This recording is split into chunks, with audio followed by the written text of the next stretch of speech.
Hi everybody. So continuing with the post I had made asking what people struggle with when trialing. So the first thing somebody had mentioned was having an environmentally sensitive dog.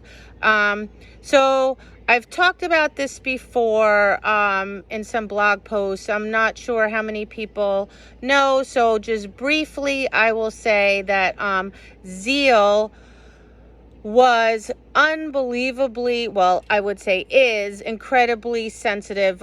When he was young, I couldn't use a clicker because if I clicked, he would twitch. I had to do massive amounts of desensitization. Any kind of motion bothered him, sounds bothered him, inanimate objects bothered him. So we'd be in Tractor Supply and there would be just some giant piece of machinery sitting there, not moving, not making a sound, and we'd be not really close to it, but approaching it, and he would have a nervous breakdown.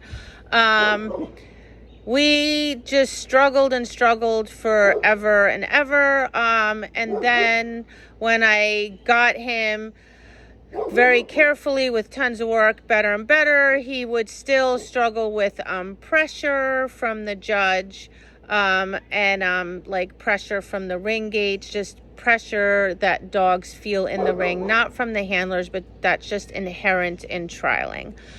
So that's his background. Fast forward, only took me a mere 8 years. It's a big bug. Go, bug, go. To finally work through it all. I had to make games up, invent tricks. I got ideas from all kinds of different people, not obedience people, different dog people. And the result was he was able to win the NOC. And he didn't win it because he was an innately gifted and talented dog. He won it because I did all these different techniques. So what's the moral of the story? The moral of the story is that you can take a dog like that and make them confident. You just have to be willing to think outside the box and use different techniques. I've done webinars, workshops and things on different games I do using like platforms and rugs, so that my dog has a really strong positive association with these props. And then I will take them after I have this really good, strong association with them, with my dog, and put them in situations. Like, for example, I used them in command discrimination, where Zeal was like, hated that exercise. He flunked it 1,000,000 times because of the pressure from the judge and the ring gates and everything. And then by using the props, I was able to counter condition those bad feelings and create really good feelings with the exercise. And man, did that work incredibly well.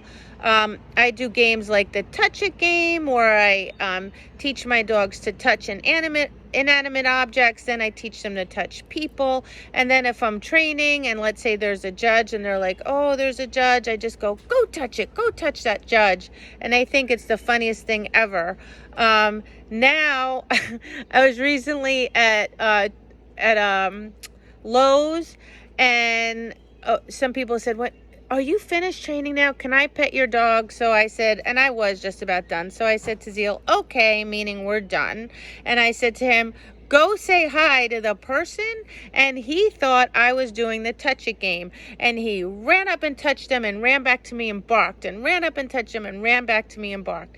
So that just goes to show how powerful that game is, that even in that non-training situation, he went and played that game.